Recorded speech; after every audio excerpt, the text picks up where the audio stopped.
সুপ্রিয় দর্শক, আসসালামু আলাইকুম। সবাইকে আমন্ত্রণ জানাচ্ছি মোহনা টেলিভিশনে খেলাধুলা নিয়ে আমাদের বিশেষ আয়োজন টাইম স্পোর্টস।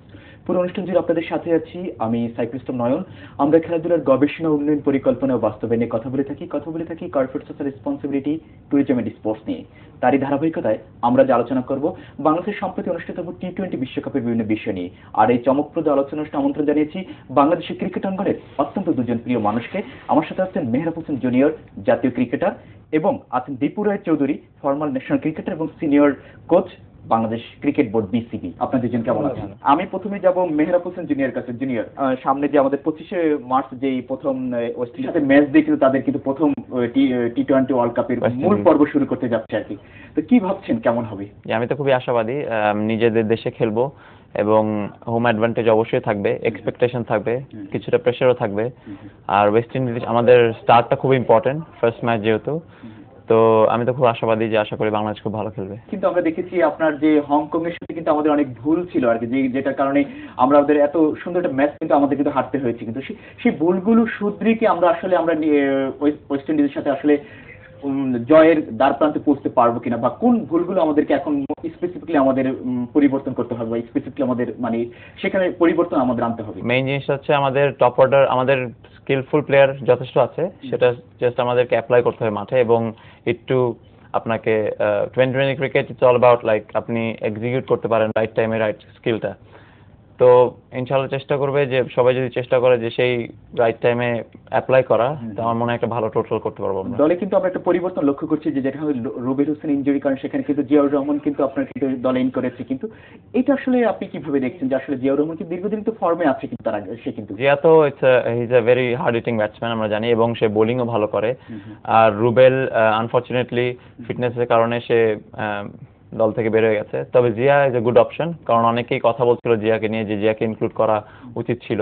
তো finally he got the opportunity, so আশা করি সে ভালো খেলবে। আচ্ছা আচ্ছা, আমি আপনার কাছে আসবো। আমি একটু দীপু রায় চৌধুরীর কাছে যাচ্ছি। দীপু রায় চৌধুরী, যে বাংলাদেশের কিন্তু আপনি বলছিলাম যে স্পিনের রাজত্ব কিন্তু বাংলাদেশে কিন্তু সবসময় কিন্তু বিরাজ করছে, কিন্তু যে সাকিব, তারপর হচ্ছে মাহমুদুল্লাহ, তারা কিন্তু আমাদের কিন্তু পেস বোলার কিন্তু আমাদের যেমন আপনার রুবেল হোসেন, তারপর হচ্ছে যে আপনার মাশরাফি, তারা কিন্তু এখন কিন্তু দলে নেই। এটা কি আমাদের দলের জন্য কোনো নেগেটিভ কিছু হবে কিনা? ডেফিনেটলি মাশরাফি তো হি ইজ আনপ্যারালেড আমাদের দেশের, he is an exceptional bowler. Mashrafe টিমে না থাকা মানে যে ডেফিনেটলি একটুখানি তো সেটব্যাক, বিকজ মাশরাফি খালি একটা কোয়ালিটি ওয়ার্ল্ড ক্লাস বোলার না, সে কিন্তু একটা লিডার, সে কিন্তু মোটিভেট করে দ্য হোল টিম। মাশরাফি একটা টিমের ভিতরে থাকা মানে টিমটা কিন্তু অনেক স্পিরিটেড থাকে। This is one thing, and he is a bowler who gives Bangladesh vital breakthrough. যেমনি আপনি যদি দেখেন যে আফগানিস্তানের সাথে একেবারে first ball of the day শেজাদরা আউট করার পরে তো বাংলাদেশ ওই যে spirit, they never turn back. আচ্ছা, so definitely Bangladesh will miss তারা, কিন্তু তারপরেও এখনো স্টিল হোপফুল। আমরা বলতে পারি না যে ও খেলবে না। আজকেও যেটা তারা বললো যে ফিটনেস টেস্টটা তারা লাস্ট পর্যন্ত ওয়েট করবে মাশরাফির ব্যাপারে, বিকজ হি ইজ এক্সেপশনাল। আর Rubel, yes, Rubel is a different type of a bowler. So Rubel অনেক সময় দেখা গেল যে লাস্ট মোমেন্টে যেই সময় যে এই ডেথ ওভার্স গুলো যেগুলো, সেই জায়গায় কিন্তু হি বোলস ওয়েল। সো এটা ডেফিনেটলি আমাদের একটা মাইনাস, বাট নেভারদালেস এখন অন্য বোলাররাও আছে, যে ফর ইনস্ট্যান্স জিয়াউর রহমান আমরা শ্রীলঙ্কার সাথে কিন্তু খারাপ বল করতে দেখি নাই। হ্যাঁ হ্যাঁ, প্লাস জিয়া থাকলে হবে কি, আপনার পিছনে কিন্তু একটা ব্যাটসম্যান আপনি পেয়ে যাবেন বোলারদের ভিতরে দিয়ে, যে আপনার টেলটা উইল বি মোর মানে স্ট্রঙ্গার। সো এইটা কিন্তু আমাদের জন্য একটা প্লাস পয়েন্ট, বিকজ আমরা যদি দেখি যে হংকং এর সাথে আমরা কিন্তু লাস্ট 4টা উইকেট কিন্তু নাসেরের মতন একটা স্পেশালিস্ট ব্যাটসম্যান থাকা অবস্থাতেও তারা যে একটা সাপোর্ট করবে সেটাও কিন্তু হয় নাই। কিন্তু জিয়া থাকলে আমি মনে করি যে আমাদের টেলও আরো স্ট্রঙ্গার হবে। জনাব দীপু রায় চৌধুরী, আমরা জানি যে আপনি দীর্ঘদিন ধরে নারী ক্রিকেট নিয়ে কাজ করছেন এবং কোচ হিসেবে দায়িত্ব পালন করেছেন তাদের। আজ থেকে কিন্তু বাংলাদেশে শুরু হয়েছে কিন্তু আপনার নারী বিশ্বকাপ। তো সেক্ষেত্রে হচ্ছে টি-20 বিশ্বকাপ, সেখানে সিলেটে আমরা তো বাংলাদেশের নিয়ে আপনি কতটুকু আশাবাদী যে বাংলাদেশের মেয়েরা কেমন করবে বাংলাদেশে? দেখেন, বাংলাদেশ কিন্তু মেয়েদের প্রোগ্রেস কিন্তু স্লোলি হলেও কিন্তু ভালো progress we have seen, like আমার বলতে হবে যে যেমনি এশিয়ান গেমসে চায়নাতে সেখানে বাংলাদেশ সিলভার মেডেলিস্ট ছিল, তারপর এশিয়া কাপে উই বিট শ্রীলঙ্কা, আবার এখানে যে ওয়ার্ম আপ ম্যাচেসে কিন্তু উই বিট পাকিস্তান। সো যে প্রোগ্রেশনটা কিন্তু ভালোই হচ্ছে, but world cup is a different ball game. এই জায়গাটা নার্ভ রাখা, দ্যাট ইজ ইম্পর্টেন্ট। অ্যান্ড আমি সাথে একটা জিনিস পজিটিভ সাইড আছে, যেরকম ফর ইনস্টেন্স খেলাগুলো হচ্ছে সিলেটে, তো সিলেটে ভেন্যুতে এত কম সময় যে এত সুন্দর, মানে একটা তো বিউটি, একটা ন্যাচারাল বিউটি আছে ওখানে, বাট উইকেট, মাই গড, মানে আমরা যেই খেলাটা উই ক্যান নেভার ফরগেট, যে হল্যান্ডের নেদারল্যান্ডের যে খেলাটা দেখলাম, বিকজ এই শর্টার ফরম্যাটে you want to see runs. So ওই উইকেটটা কিন্তু 19টা 6 দেখলাম একটা 20 ওভার্সের একটা ইনিংসে।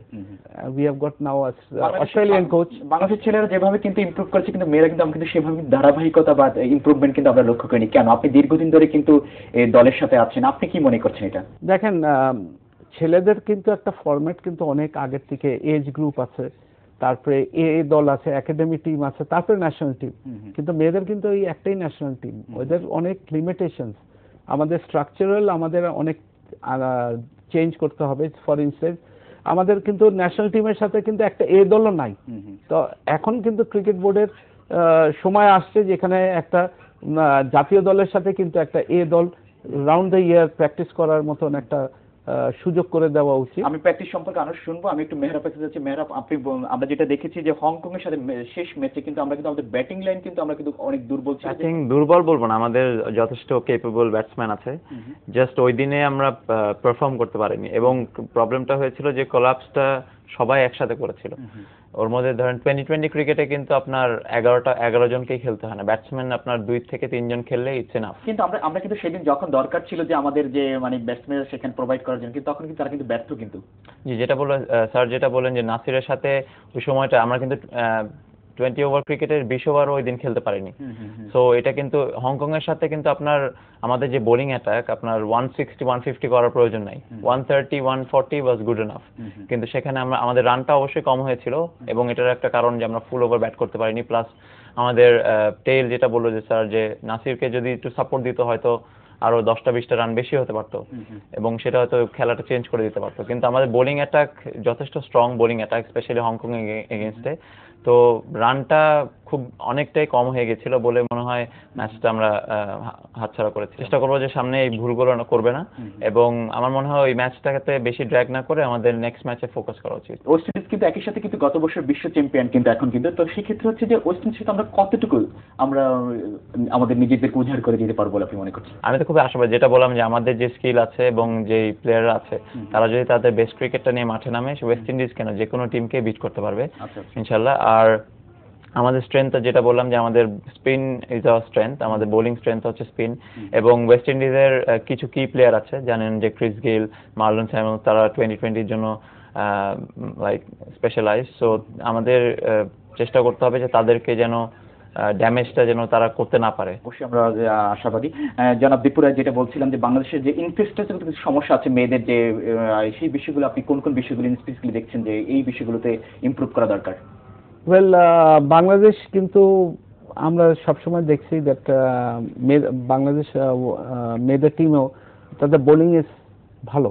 আমি মনে করি দ্যাট স্ট্রেংথ হলো আমাদের বোলিং, আমাদের প্রবলেমটা হলো আমাদের ব্যাটিংটা। ব্যাটিং এর এইসব জায়গার ভিতরে 2020-তে we must be scoring minimum 125-30 runs minimum. কিন্তু আমরা এই জায়গাটাই হলো আমাদের এখন, যার লাস্টে আমি যেটা দেখছিলাম 80-100 রানস, 100 রানস পর্যন্ত আমরা কিন্তু এগেনস্ট আ গুড সাইড এরকম। কিন্তু এই জায়গাটায় যদি আমরা ওই রানটা, এক্সট্রা রানটা করতে পারি, তাহলে কিন্তু definitely possibility, because our bowling is a good side, মানে আমাদের বোলিং কিন্তু ভালো। আচ্ছা আচ্ছা, আমি একটু জুনিয়র কাছে আসবো। জুনিয়র, যেটা বলছিলাম যে আগামীকাল কিন্তু দুটি ম্যাচ, কিন্তু একটি হচ্ছে যে আপনার যে শ্রীলঙ্কা বনাম হচ্ছে যে আপনার বি গ্রুপ চ্যাম্পিয়ন হচ্ছে যে নেদারল্যান্ড, যেটা আসলে তারা যে খেলা দেখিয়েছে আসলে আমাদের এই টি-20 ওয়ার্ল্ড কাপে আসলে সত্যি অসাধারণ আর কি। তো সেখানে তাদের যদি ফুললি যদি আবার সেই জিনিসটা প্রোভাইড করতে পারে তাহলে তো শ্রীলঙ্কার জন্য আসলে অনেক কঠিন হয়ে যাবে। আসলে নেদারল্যান্ড যে খেলা দেখেছে এরপরে তাদেরকে আন্ডার এস্টিমেট করা বোকামি হবে, এবং লাইক 190 চেস করা 14.2 ওভারে, it's not a matter of joke. এটা আসলেই বোঝা যায় যে তারা এখানে আসলে ভালো ক্রিকেট খেলতে এসেছে। কিন্তু শ্রীলঙ্কা কিন্তু গতকালকে আমরা দেখেছি তারা যে এখন টি-20তে যে র্যাঙ্কিং এ 1 নম্বর, সেটা কিন্তু গতকালকে কিন্তু তারা দেখিয়েছে কিন্তু আপনার দক্ষিণ আফ্রিকার সাথে কিন্তু। শ্রীলঙ্কা তো একটা কম্প্যাক্ট সাইড, আপনি তাদের টিমের কম্বিনেশনটা খুব ভালো, এবং তবে নেদারল্যান্ড একটা অবশ্যই বড় চ্যালেঞ্জ। শ্রীলঙ্কার এগেনস্টে ইজি হবে না তাদেরকে বিট করা, তবে শ্রীলঙ্কারও তাদেরকে লাইকলি নেওয়ার কোনো উপায় নাই, যেহেতু নেদারল্যান্ড এখন তাদের স্পিরিটটা অনেক হাই আছে, তারা একটা ভালো ম্যাচ জিতে এসেছে এবং তারা চাইবে আরো এই ওয়ার্ল্ড কাপে তাদেরকে নিজেদেরকে প্রমাণ করার। আমরা মনে করছি নেদারল্যান্ড যে খেলাটা সর্বশেষ দেখেছে সেটা যদি প্রোভাইড করতে পারে যে কোনো দলের সাথে তারা যেটা সম্ভব। যে অবশ্যই আপনি 14 ওভারে যদি 190 চেস করতে পারে আপনি অন্য টিমের এগেনস্টে, you can't take them lightly. আমি একটু দীপুরাই চৌধুরীর কাছে একই কথা যাচ্ছি। দীপুরাই চৌধুরী, দেখেন আপনি shorter format of the game, টি-20 হলো শর্টার ফরম্যাট, এটা কিন্তু it's a threat, always the bigger side, stronger side is always under pressure, because 2-3 ওভারই কিন্তু ইট মেক্স মানে পুরো খেলাটাই কিন্তু চেঞ্জ করে দেয়। So Holland has got good hitters, clean hitters যেটা আমি বলি, এটার প্রমাণটা 19টা 6 একটা ইনিংসে মারা, that's good enough to understand that তাদের কিন্তু খুব ক্লিন হিটার্স আছে। কিন্তু তারা যদি ওখানে স্ট্রাইক করে দেয়, they will be threat to not only against Sri Lanka but against any side. So shorter ফরম্যাটে কিন্তু it's very difficult to analyse যে কখন কি হয়, কেন দুটা ব্যাটসম্যানই যদি স্ট্রাইক করে যায় it makes a lot of difference. Batting, bowling এবং ফিল্ডিং তিনটি সাইডই কিন্তু ভালো করতে হবে যদি দলকে যদি জয়ের লক্ষ্যে পৌঁছতে হয় আর কি। তো এই কথা নিয়ে আমরা আলোচনা করব, কিন্তু তার আগে ছোট্ট একটা বিরতিতে যাব। সুপ্রিয় দর্শক, আমরা যাচ্ছি টাইম স্পোর্টসের ছোট্ট একটা বিরতিতে, আশা করছি আমাদের সাথেই থাকবেন।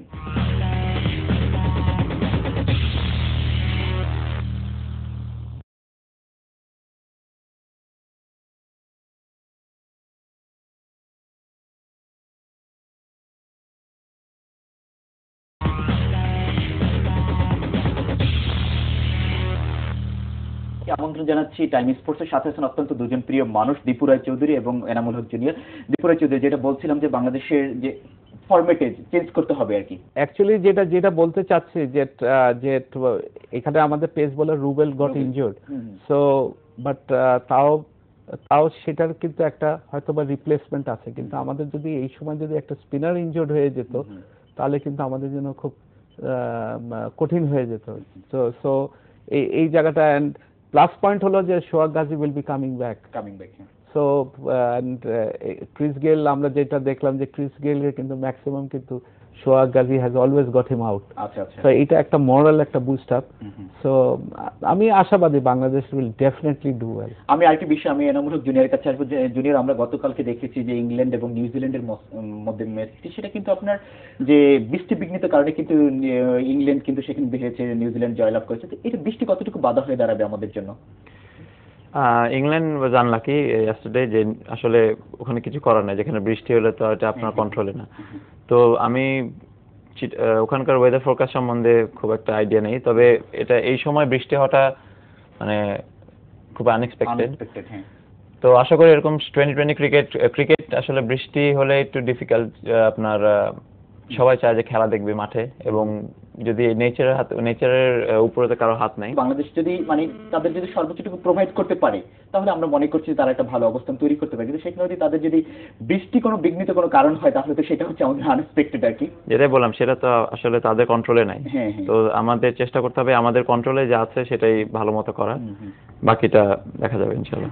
আমি একটু পিচ নিয়ে একটু কথা বলছিলাম, যেটা হচ্ছে যে আমরা মিরপুরের পিচগুলো সাধারণত দেখছি ব্যাটিং পিচ সাধারণত হয়ে থাকে আর কি। আমরা দেখেছি যে আপনি এটা কিভাবে দেখছেন? আপনি দীর্ঘদিন ধরে মানে মাঠে অবস্থান করছেন এবং মাঠের পিচ নিয়ে দীর্ঘদিন ধরে। আমি তো মনে করি এখানে যে উইকেটটা আছে সেটা আমাদের জন্য কিন্তু ভালো, বিকজ আমাদের attack is more about the spin.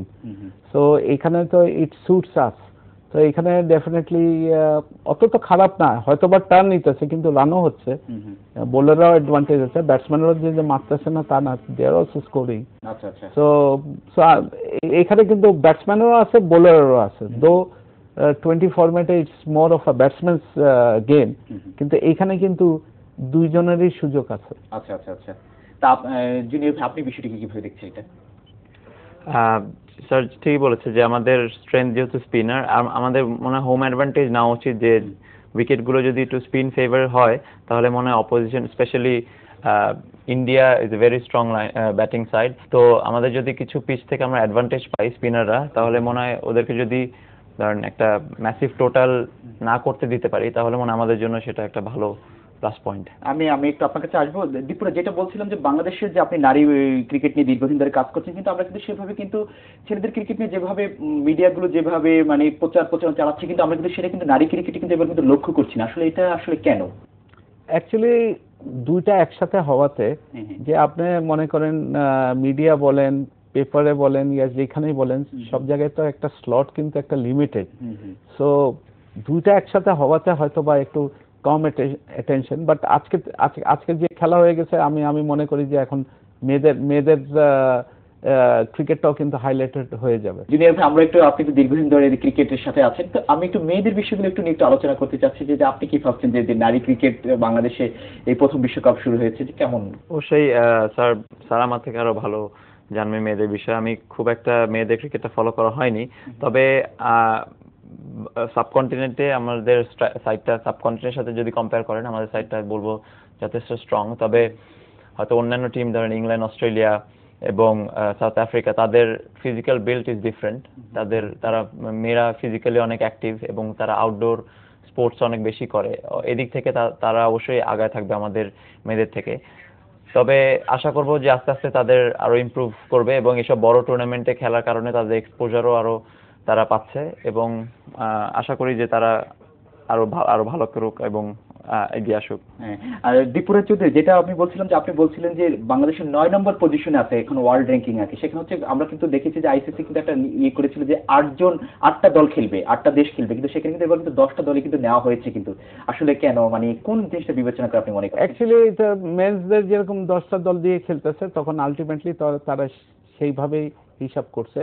তো বাংলাদেশের যেটা কোয়ালিফাইং এ, ওইটার ভিতরে আমাদের 9 নম্বর পজিশন ছিল। তো আগে ছিল যে 8 জন হলো 10 জনেরই, in the end of the day কিন্তু এটা তো ঠিকই 10 জনই আছে। এন্ড বাংলাদেশ ডেফিনেটলি ছেলেরা যেরকম 9th in the world ranking এ আছে, মেয়েরাও কিন্তু সেম। কিন্তু ওই যে জিনিসটা হলো যে যেই কথাটা আগে বলেন, যে আগে ছেলেরা তারপরে হলো মেয়েরা, সো মেয়েরাও অত অপরচুনিটি পায় নাই। তো এদের আপনি যদি দেখেন তাদের এক্সপোজার কবে হয়েছে, বেশি দিন আগে না। তো সো তাদেরও খেলতে হবে। তা আমরা এইটুক আমাদের সবাই, we should support our team, যে তারা কতটুকু এখান থেকে নিতে পারে। আপনি দীর্ঘদিন ধরে আছেন, আপনি মনে করছেন যে মেয়েদের এখন দুর্বল সাইডগুলো, যে ব্যাটিং, ফিল্ডিং এবং বোলিং, কোন সাইডগুলো আরো বেশি ডেভেলপমেন্ট করা দরকার? আপনি করি আমাদের ব্যাটিং সাইডটা ডেভেলপ করা খুবই জরুরি। কিন্তু এমনি আমাদের বোলিং কিন্তু আমি মনে করি যে ভালোই, যেটা we have got some quality bowlers. কিন্তু আমাদের দুর্বলতা হলো আমাদের ব্যাটিং এ, যেটা আমরা যদি 130 মতন যদি করতে পারি, আই এম শিওর আমাদের বোলাররা আমাদের ম্যাচ জিতে দেবে। আচ্ছা আচ্ছা।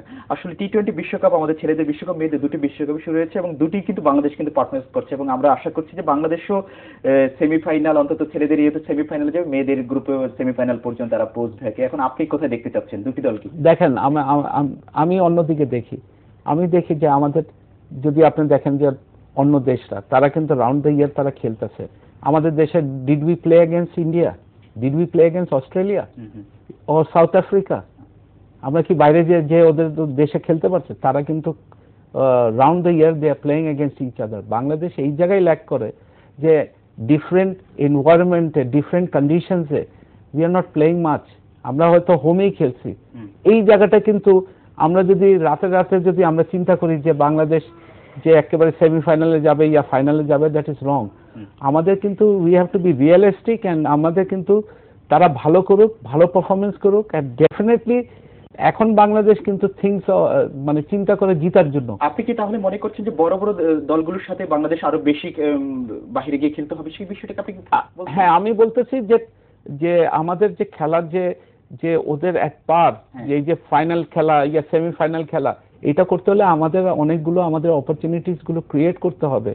It's not only this world cup, আমাদের সামনে যে এমনি মেন্স ওয়ার্ল্ড কাপ থাকবে, ওমেন্স ওয়ার্ল্ড কাপ থাকবে, এটা তো T20 ওয়ান ডে থাকবে। T20 কিন্তু বাংলাদেশ কিন্তু বিপিএল ছাড়া কিন্তু অন্য জায়গায় কিন্তু হোমে কিন্তু অত বেশি খেলা কিন্তু হচ্ছে না কিন্তু। তো সেটাই আমি আসতেছি, আমাদের দেশেও নাই, আমরা না বাইরে খেলি, কিন্তু আমাদের যদি আমরা খালি এক্সপেক্ট করি যে তারা ভালো খেলে, তো আমার মনে হয় যে আমাদের প্লেয়ারদের প্রেশার দেওয়া উচিত না।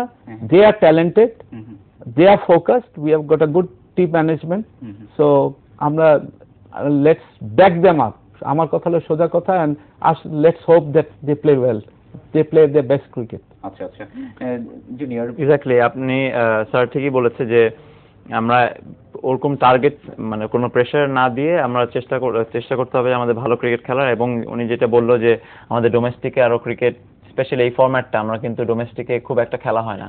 আপনি যদি স্ট্যাটিস্টিক্স দেখেন যে আমাদের সবচেয়ে এক্সপিরিয়েন্স প্লেয়ার 2020-তে হয়তো মুশফিক সবচেয়ে বেশি ম্যাচ খেলেছে, মুশফিক, সাকিব, তামিম, এই হাতে 4-5 জন ছাড়া ম্যাক্সিমাম প্লেয়াররা কিন্তু একদম ইয়াং, 2020 ফরম্যাটে একদম নতুন, খুব বেশি হলে 4 থেকে 5টা ম্যাচ খেলেছে। তো আসলে আমাদের উচিত যে আমাদের ডোমেস্টিকে আরো ম্যাচ বাড়ানো, যদি আমরা এরকম বড় টুর্নামেন্টে যদি এরকম এক্সপেক্ট করতে হয় যে আমাদের সেমিফাইনাল ফাইনালে খেলবো বা জিততে হবে, তবে আমাদের টিম সেমিফাইনাল ফাইনাল খেলার মতো অ্যাবিলিটি রাখে এবং যথেষ্ট স্কিলফুল প্লেয়ার আছে, তবে আমাদের এক্সপিরিয়েন্স আরো দরকার, এক্সপোজার আরো দরকার। তার মানে হচ্ছে যে আমরা যদি সেখানে যদি হারি তাহলে হচ্ছে যে আমরা লড়াই করে হারবো আর কি। আসলে 2020 যেটা সবসময় বলি যে 2020 you can't really predict the game, যে একটা বলে অনেক কিছু হয়ে যেতে পারে শেষ বল পর্যন্ত, এবং মার্জিন অফ এরার খুব কম।